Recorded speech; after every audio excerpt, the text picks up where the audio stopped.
Ça fait maintenant quelques mois que le rut a commencé. Pendant cette période, chaque jour est une nouvelle opportunité pour moi de trouver l'animal que j'aime tant photographier, les cerfs de Virginie. Pour eux, c'est la période la plus importante de l'année parce que c'est pendant ce court laps de temps qu'ils vont trouver un partenaire pour se reproduire. Chaque année, le mâle cerf fait pousser des magnifiques bois sur sa tête pour s'en servir principalement lors des duels ou pour marquer son territoire. Finalement, les bois finissent par tomber en fin de saison, une période qui couvre le plus souvent le mois de janvier jusqu'au mois de mars. Ce que j'aime le plus de la saison du rut, c'est que même en ces temps les plus morts de l'hiver, les cerfs nous rappellent à quel point la nature grouille de vie à tout moment de l'année. De mon côté, ça fait plusieurs semaines que je passe mon temps en forêt à admirer les merveilles hivernales et à photographier les animaux qui croisent mon chemin. Bien que la saison active du rut soit terminée, je me suis promis de profiter le plus possible des magnifiques journées qu'on a eues dernièrement pour photographier les cerfs mâles avant qu'ils perdent leur bois en fin d'hiver.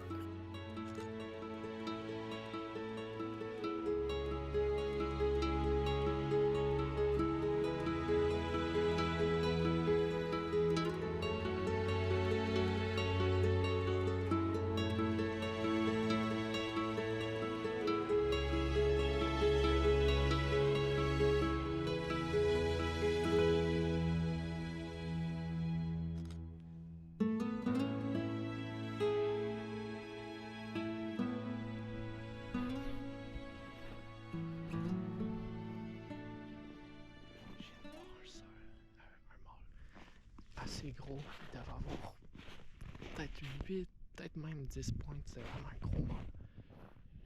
Il s'est enfui avec 2 femelles. C'est vraiment difficile d'approcher les mâles sans les effrayer pendant la saison du rut. Puis je veux pas aussi non plus trop les déranger en les approchant, mais je continue à chercher un peu, voir ce que je peux trouver. Puis si j'arrive à les revoir, je vais peut-être essayer de m'approcher sans essayer de les déranger pour peut-être faire quelques photos. Le problème avec l'hiver, c'est que quand on marche, ça fait tellement de bruit. L'hiver puis l'automne, fait que c'est assez difficile d'être furtif.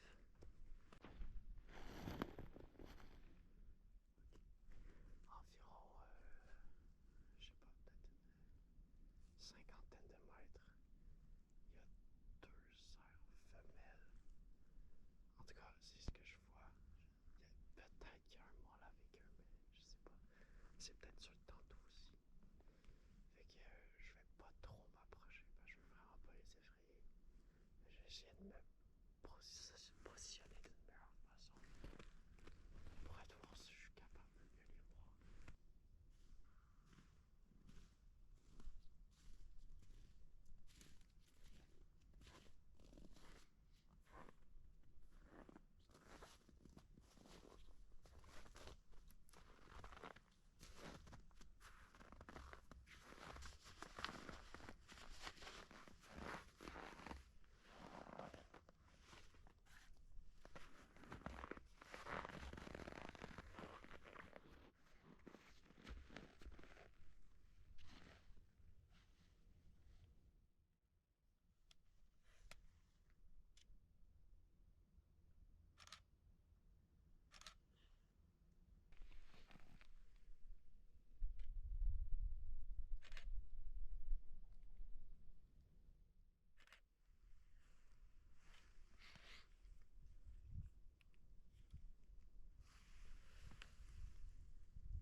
C'est le genre de moment en photographie animalière qui me fait réellement vibrer et qui me fait sentir en vie. C'est comme si pendant un court instant, le temps s'arrêtait. C'est un moment où j'arrête d'être l'homme et que l'animal arrête d'être l'animal. On devient juste deux êtres égaux qui se regardent dans le blanc des yeux, piqués par la curiosité qu'on porte sur l'autre. Puis pour moi, dans le fond, c'est ça l'essentiel de la photographie animalière. C'est pas juste prendre des belles photos, partir chez toi et poster ça. Pour moi, c'est la curiosité, le respect et la compréhension qu'on arrive à appliquer et à vivre dans le moment avec l'animal. Et dans le fond, c'est dans ce moment-là exact que tout ce que je fais prend tout son sens. Quand j'ai regardé la météo en revenant chez moi, j'ai vu que le lendemain, on annonçait une journée encore plus belle que celle que je venais de vivre. Ça n'a pas été long que je savais déjà que j'allais y retourner. Cette fois-ci, même tactique, même spot. Je me mets au pied d'un arbre immobile et j'attends. Mais j'aurais jamais pu imaginer ce qui allait se passer. Parce que cette fois-ci, les rôles allaient s'échanger. C'est pas moi qui allais trouver le cerf, mais c'est lui qui allait venir à moi. Et ça a été un des moments les plus forts et un des moments les plus beaux que j'ai vécu en